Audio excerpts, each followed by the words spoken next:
이번 사건 말고 장윤기는 앞서 다른 외국인 여성을 감금하고 성폭행한 혐의로도 기소가 되어 있는데 당시 범행 과정에서 목을 조른 것으로 알려져 있잖아요.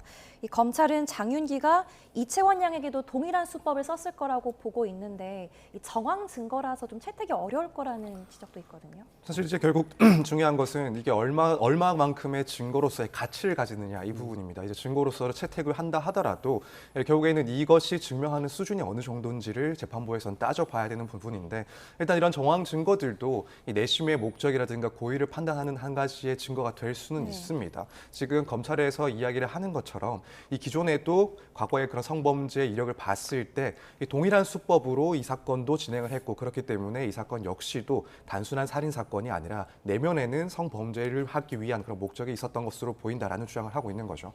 아무래도 재판부 입장에서는 실제로 이제 과거의 그 범행과 얼마나 유사점이 있는지에 대해서 보다 구체적으로 파악을 할 거고 실제 유사점이 상당하다라고 한다면 이러한 정황들도 그런 목적을 밝히는데 주요한 그런 증거 중에 하나로 판단을 할 수가 있습니다. 물론 여기에는 과거 사례가 또 얼마나 시간적으로 밀접했는지 여부 등도 검토를 해야 될 거고요.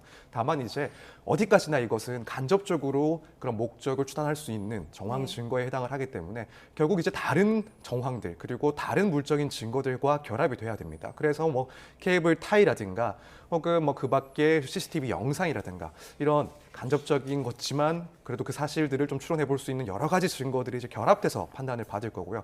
아마 그렇기 때문에 검찰에서도 이번 공판에서 상당히 좀 주력을 해서 입증을 할 만한 내용이라고 생각을 하기 때문에 뭐 계속해서 이런 정황들을 강조를 하고 또 직접 증거가 아니라고 하더라도 간접적인 증거들의 그런 가치를 설명하는 방식으로 상당히 좀 주력하지 않을까 이렇게 예상이 됩니다.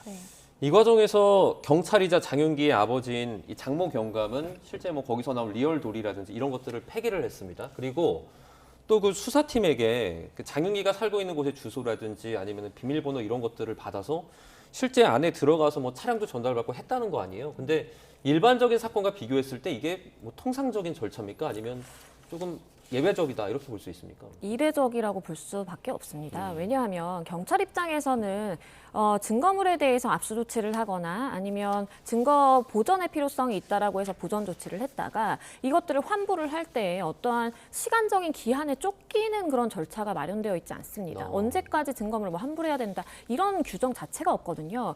그러면 수사를 함에 있어서 혹시나 지금 굉장히 쟁점화가 될 수 있는 부분이 성적인 목적 그러니까 강간등 살인이냐 그냥 일반 살인이냐가 문제가 되는 상황이라는 것을 수사팀 내부에서도 모르지 않았을 것인데 거기에 가장 결정적이라고 볼 수 있는 리얼돌이라든지 그것도 목 부위와 가슴 부위가 굉장히 많이 훼손되어 있는 리얼돌이었습니다. 그리고 케이블 타이라든지 이런 것들을 그렇게 빨리 환부해야 될 필요성이 있었을까라는 의문점이 남는 것이고요. 차량의 경우에도 얼마든지 증거보전 조치를 위해서 왜냐하면 범행을 하는데 사실상 이 이동수단의 도구로서 활용이 된 차량이잖아요. 그렇기 때문에 얼마든지 보전 조치를 통해서 가지고 있었을 수 있었음에도 불구하고 이것을 5월 5일 범행이 발생한 그 다음날 뭐 사진 찍고 영상 찍고 바로 돌려줬고 그것을 장윤기의 아버지가 보름 넘도록 타고 다녔거든요. 어떻게 보면 증거인멸에 그러한 그 상황을 제공을 했다라고도 볼 수 있는 여지가 있는 것이기 때문에 그리고 이것도